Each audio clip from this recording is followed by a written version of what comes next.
At the cost of your own life, you stop the apocalypse. You're surprised to arrive in hell, but Lucifer stands before you and reassures you aren't being punished. This is for your protection. Turns out you didn't just stop the apocalypse, you thwarted Judgment Day and God is pissed. Lucifer had been rather accommodating, all things considered. And hell as a whole had been more civil than expected. Sure, the flames and chains and eternal torture was still there. But a whole government system had also been set up too. The whole 9 yards, really. Hell, no pun intended, seriously, there's literally a special place in hell for those who make bad puns. If you wanted to get anything done at all, you had to deal with a barrage of red tape. Get in line here to apply for a license to stab sinners. Go see accountant 70,066,642 for grievances regarding your annual axe refund. See Satan's secretary for a W-40. Anyways, the bureaucracy turned out to be extremely relevant to you because that meant that heaven and hell were two separate, sovereign nations.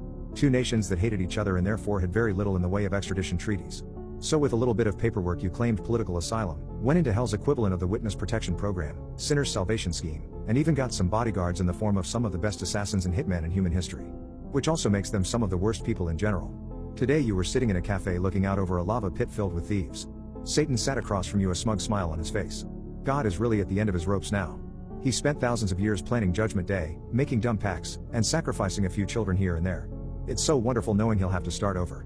Fool some other imbecile into thinking their offspring will be as numerous as the stars.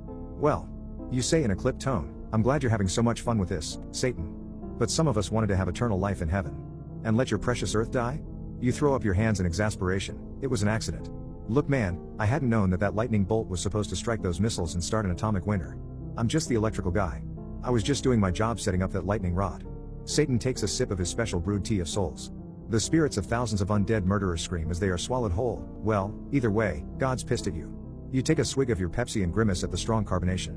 He continues, just be glad that your disguise is holding up.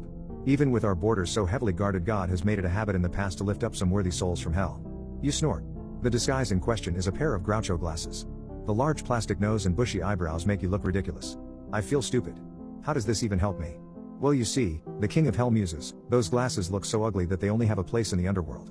So heaven doesn't actually have a single pair of them. They don't even know what they are. Ignorance is bliss and all that jazz. It's basically foolproof, a state secret if you will. To anyone in heaven, you look like a normal, ugly human. God could walk right past you and never even know you were there. A moment of silence passes between the two as their waitress, a woman in hell for poisoning the food of wealthy customers, comes by and refills their drinks. Both Satan and you immediately, yet calmly, dump them out once she's out of sight.